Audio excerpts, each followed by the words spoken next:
Salut tout le monde!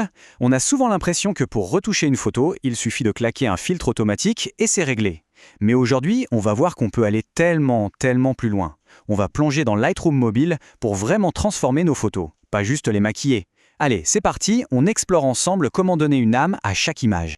Alors, la grande question, qu'est-ce qui fait qu'une photo, au départ banale, devient une image qui nous happe, qui nous raconte quelque chose?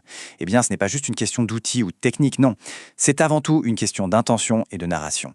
C'est ce petit secret qu'on va décortiquer aujourd'hui. Ok, alors on y va. Première chose à comprendre. Qu'est-ce que ça veut dire aller au-delà du simple filtre? Parce que c'est vraiment là que la magie opère. Quand on arrête de subir les automatismes et qu'on commence à créer. Voilà la définition qui change tout. La retouche avancée, ce n'est pas de la triche, loin de là. C'est l'art de guider le regard, de peaufiner une image pour qu'elle transmette exactement l'émotion qu'on avait en tête. Bref, c'est reprendre le contrôle créatif pour construire un récit visuel qui a du sens.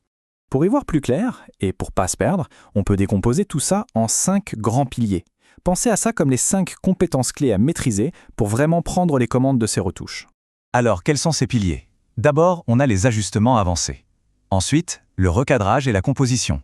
Troisième point, les effets créatifs. Le quatrième, c'est le storytelling visuel.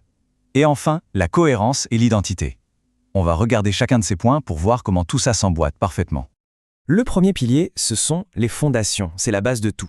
Il s'agit de maîtriser la lumière, les couleurs. C'est un peu comme faire la balance du son pour un morceau de musique. On s'assure que chaque élément est bien équilibré pour avoir une harmonie parfaite avant de passer à la suite. Là, ça devient super intéressant. La composition peut complètement changer la perception d'une photo. Quand on recadre, on fait bien plus que juste couper un bout de l'image. Non. En fait, on dirige activement le regard, on dit à la personne « regarde par ici, c'est là que ça se passe ».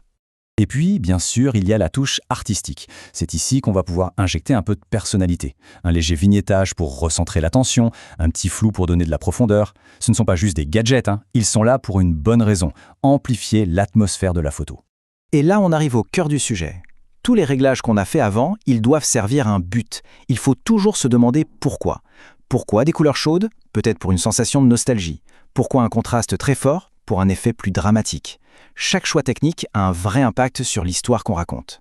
Et pour finir, le 5e pilier, la cohérence. C'est crucial. Quand on travaille sur une série de photos, le but c'est de créer un univers visuel qui soit unifié, qui se tienne. C'est ça qui va créer une vraie signature, un style qu'on reconnaît tout de suite, que ce soit pour un projet perso ou pour une marque.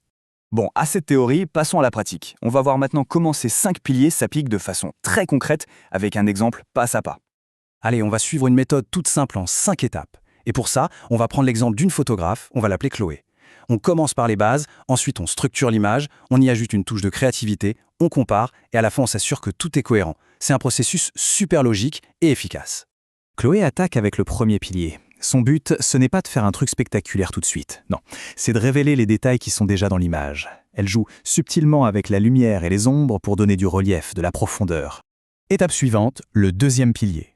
Elle décale son sujet principal pour qu'il soit sur les lignes de force de l'image. Et hop, ça crée tout de suite une composition beaucoup plus dynamique, plus agréable à regarder. C'est une correction toute simple, mais qui a un effet redoutable. Maintenant, Chloé passe aux effets créatifs. Le vignettage, ça assombrit juste un peu les bords, et du coup, notre regard est naturellement attiré vers le centre. Le flou, lui, il sert à isoler le sujet, à le détacher de son environnement. Sa présence est tout de suite renforcée.